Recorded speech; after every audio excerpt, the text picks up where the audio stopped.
ilang taon na akong single.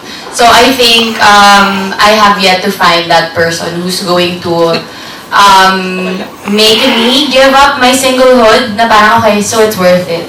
I mean, kailangan, siguro when you're younger, parang kailangan may ganito, kailangan ganun, idealistic ka pa eh. But ngayon, after ilang years, hindi na ganun. I guess I just a decent person.